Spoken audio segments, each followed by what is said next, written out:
Bonjour, bienvenue dans le Tout en Images, votre rendez-vous bimestriel sur l'actualité de France Stratégie.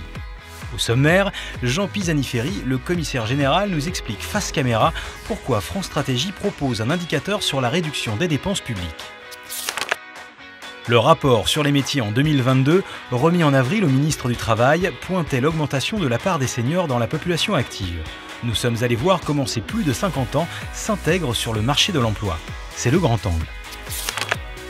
Le redécoupage territorial est-il cohérent avec les liens économiques entre départements? Notre experte Anne Epaulard nous en dit plus dans le Focus.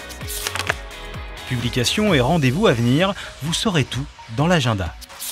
Mais d'abord, découvrez les temps forts de notre actualité ces dernières semaines dans le Retour en Images. L'emploi a été au cœur des travaux de France Stratégie. Fin mars, 2 universitaires italiens ont été invités à débattre des effets du Jobs Act, une réforme qui crée un CDI plus flexible chez nos voisins transalpins. Une note d'analyse vient d'être publiée sur ce sujet. Et le 4 mai, la commission Accords collectifs et travail a été installée à France Stratégie. Ce groupe d'experts, présidé par Jean-Denis Combrexel, doit remettre un rapport au Premier ministre pour améliorer le dialogue social de terrain. Autre grand thème de réflexion, l'action de l'État. Le 13 avril, des propositions sur l'action publique de demain ont été remises au secrétaire d'État à la réforme de l'État, Thierry Mandon. Ce rapport concluait une série d'ateliers et de débats thématiques menés ces derniers mois. France Stratégie a également organisé le 11 mai un séminaire avec le FMI sur les règles de dépenses publiques en présence de spécialistes allemands et italiens. Enfin, le thème de la santé a été abordé, avec la publication d'une note d'analyse sur le marché du tourisme médical et la façon dont la France peut attirer des patients étrangers. Retrouvez l'ensemble de nos travaux sur stratégie.gouv.fr. Retrouvons à présent face caméra le commissaire général de France Stratégie. Dans le rapport que nous avons préparé sur l'action publique de demain, nous disons qu'il est très important de pouvoir allouer les efforts, les moyens en fonction des priorités de l'action publique. Et ça, nous avons voulu le mesurer. Nous avons voulu mesurer la capacité des États à faire des choix. Pour ça, nous avons construit un indicateur. Cet indicateur prend une valeur faible si toutes les dépenses évoluent à peu près selon les postes au même rythme. Et il prend une valeur élevée s'il y a de la différence entre les postes. Ce n'est pas du tout un indicateur sur l'évolution générale de la dépense publique.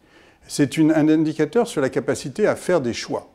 Et de ce point de vue-là, la France est très mal classée parce qu'il y a beaucoup d'inertie dans l'évolution des différents postes de la dépense publique.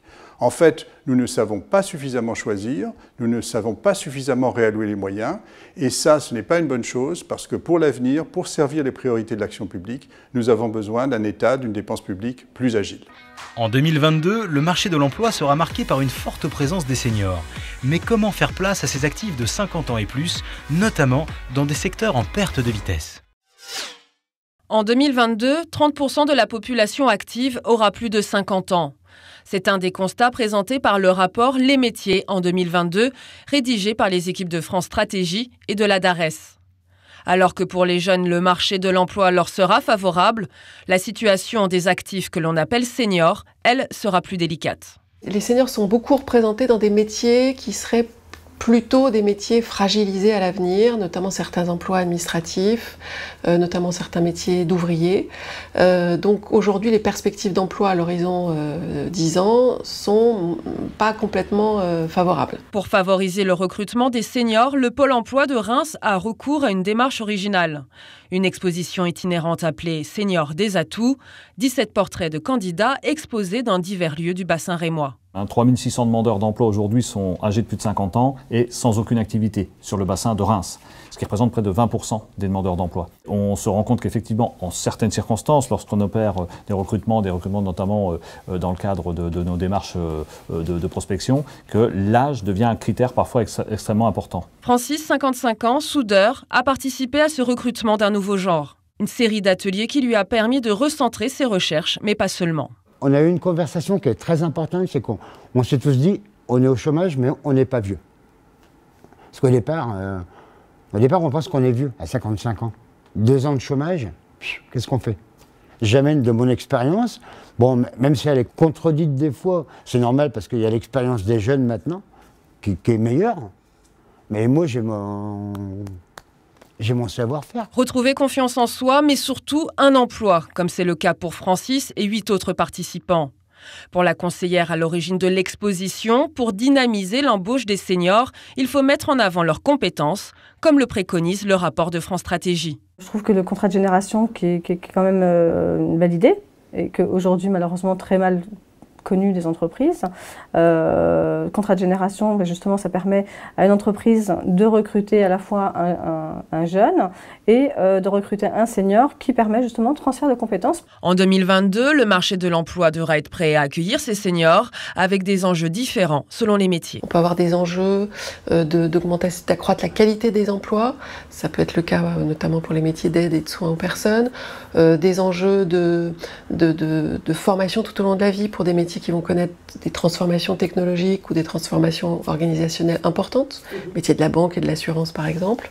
Vous pouvez avoir aussi des forts enjeux de reconversion pour certains métiers fragiles ou fragilisés à l'avenir, les métiers d'ouvriers notamment. Remis au ministre du Travail François Rebsamen, le rapport Les métiers en 2022 va permettre de penser les politiques de demain en matière d'emploi. Économie maintenant, avec Anne Pollard, l'une des 3 auteurs d'une note d'analyse que vient de publier France Stratégie. Elle nous explique en quoi le nouveau découpage territorial renforce la cohérence économique interne des régions. L'idée est de savoir si les liens entre départements à l'intérieur d'une même région sont suffisamment forts pour que les prises de décision soient facilitées et pour que les décisions de politique économique se transmettent facilement. Comment mesure-t-on les liens économiques? On les mesure par l'intensité des déplacements domicile-travail entre 2 départements et aussi par l'origine de l'actionnariat des entreprises d'un département. Est-ce qu'ils sont dans la région ou est-ce qu'ils sont à l'extérieur de la région? On montre tout d'abord que la réforme économique régionale améliore la cohérence, dans le sens où il y a moins de départements qui sont davantage attirés par une autre région que la leur. Donc ça, c'est plutôt bien. Quelques exemples quand même. Le Gard échange davantage avec la région PACA qu'avec la région Midi-Pyrénées, Languedoc-Roussillon. L'Orne, qui est en Normandie, qui échange davantage avec la Loire-Atlantique, du fait de liens très serrés avec la Sarthe, et la Sarthe, qui du fait de ces liens très serrés avec l'Orne, échange davantage avec la Normandie qu'avec sa propre région. Et puis on peut mentionner aussi le cas du Cantal, qui appartient à la région Auvergne-Rhône-Alpes, qui échange davantage avec les 2 autres régions qui lui sont limitrophes. Nos recommandations ne sont pas que ces départements quittent la région à laquelle ils appartiennent aujourd'hui, mais plutôt que les politiques de développement régional fassent en sorte de davantage intégrer ces départements à l'intérieur de leur région. On termine avec nos prochains rendez-vous. Le 2 juillet, le cycle de séminaires Fracture, Identité, Mixité se termine, avec une séance sur le thème « Protéger les jeunes du risque d'endoctrinement anti-républicain ». Toujours en juillet, rendez-vous sur la web TV France Stratégie pour découvrir le numéro 2 de notre magazine Les idées au clair, consacré aux nouveaux indicateurs de croissance. Enfin, les 19 et 20 septembre, venez nous rencontrer à l'occasion des Journées du patrimoine. À bientôt pour un prochain Tout en images.